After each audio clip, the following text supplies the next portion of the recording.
What is up, guys? Welcome back to a brand new video here on Home of the Bizarre. Today we're going to be reading about two Scandinavians who actually rowed across the Atlantic Ocean.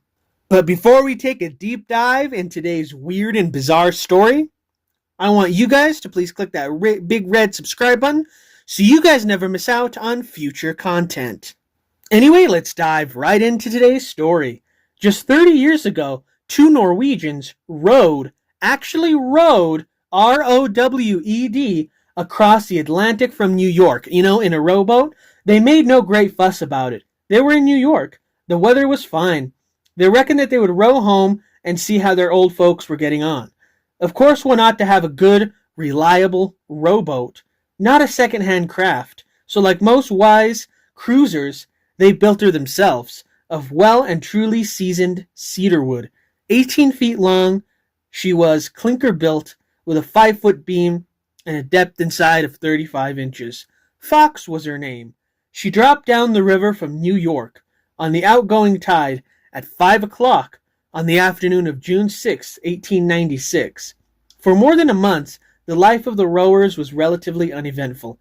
The sun shone, the hills of swell went rolling majestically by.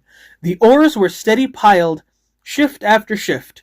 One ate, one sang, one slept.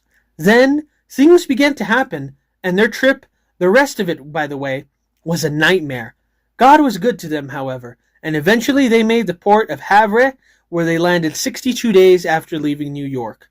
By examining their logbook and talking with them, Dr. Chancellor, the first openly skeptical American consul at the port, ascertained that this astounding feat had indeed been accomplished. Now, there's things that I want to do in life. There's things places I want to go check out, places I would like to go see.